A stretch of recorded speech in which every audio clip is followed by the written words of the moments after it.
আমরা election drive করার পর এক সপ্তাহ এটা ঠিক থাকে, যেহেতু আমাদের লোকবল অনেক কম, আমাদের ম্যাজিস্ট্রেট অনেক কম, তারপরেই এক ধরনের রাজনীতিক ছত্রছায়া এবং প্রভাবশালীদের ছত্রছায়া একটা বড় চাঁদাবাজ গোষ্ঠী কিন্তু ঢাকা শহরে তৈরি হয়েছে। তাহলে লাইটগুলো বন্ধ কি কারণে?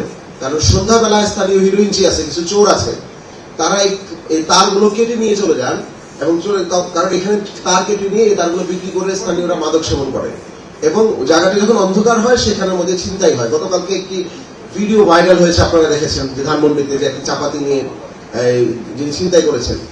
সুতরাং আইন শৃঙ্খলা পরিস্থিতি একটি বড়, আমরা প্রায় 40-50টি জিডি করেছি, আর মধ্যে অথবা রাস্তার মাঝখানে অনেক বড় ময়লার স্তূপ পড়ে থাকে।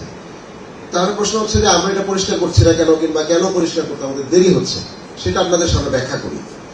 আগে নির্দিষ্ট জায়গায় অথবা কিছু কিছু জায়গায় হকাররা বসতেন অথবা বাজার ছিল।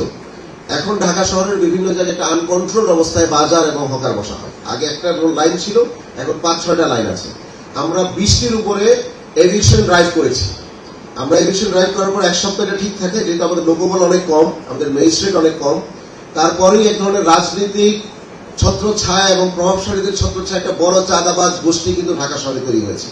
তারা এই অবৈধ হকার এবং এই বাজারের চাঁদাটা নেন এবং তারা এটাকে আবার রিসেটেলমেন্ট করার জন্য তারা খুবই তৎপর হয়ে থাকে। তো সুতরাং রাস্তার মাঝখানে যে হঠাৎ করে যে পরিমাণ ইনফর্মাল সেটেলমেন্ট আগে ছিল, ইনফর্মাল অর্থনীতি ছিল, সেটা 5 গুণ করা হয়েছে শুধুমাত্র অবৈধ এই রাজনৈতিক ছত্রছায়ায় যে প্রভাবশালী নতুন তৈরি হচ্ছে, যাদেরকে কন্ট্রোল করা যাচ্ছে না, তাদের কারণে এই ময়লাগুলো, কারণ এই ময়লাগুলো তো রেগুলার প্রডিউস হয়। আপনি এখন যদি ঢাকায় এই মুহূর্তে আপনি রাস্তায় চলে করে দেখবেন, আমি ঘুরে এসেছি, সম্পূর্ণ রাস্তা 9টার মধ্যে কিন্তু আমরা পুরো ঢাকা শহরটি পরিষ্কার করি, 2 সিটি কর্পোরেশন মিলিয়ে আমরা করি।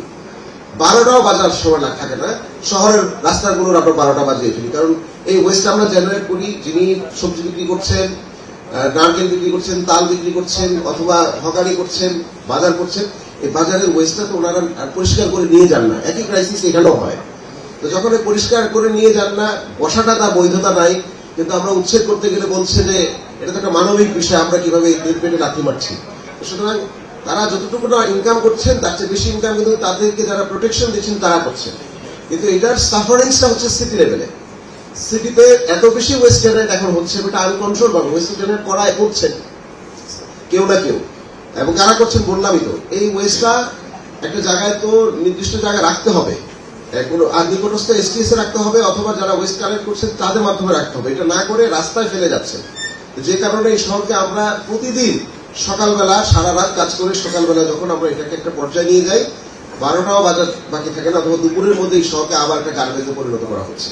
সুতরাং আমাদের এফিসিয়েন্সিকে যতটুকু প্রশ্ন করা উচিত, একইভাবে আমার মনে হয় নাগরিকদের এই ধরনের অলিগার্কি এবং এই ধরনের নতুন যাদের হাতে এই চাঁদাটা ট্রান্সফার হয়েছে তাদেরকেও প্রশ্ন করা উচিত। তারা তো আমাদেরই আত্মীয় স্বজন কিংবা আমাদেরই পরিচিত কোনো প্রভাবশালী। সুতরাং তারা তো এই শহরগুলোকে নষ্ট করে দিচ্ছেন, শুধুমাত্র যে তাদের পকেট ভরছেন তা না। সেজন্য আমরা সরকারকে আহ্বান জানিয়েছি, আমরা আইন শৃঙ্খলা বাহিনীকে বলেছি বারবার যে আপনারা একটা কঠোর অবস্থানে নেন। এটি একটি বড় ক্রাইসিস আমরা এই মুহূর্তে নগর প্রশাসন করতে গিয়ে আমরা লক্ষ্য করছি।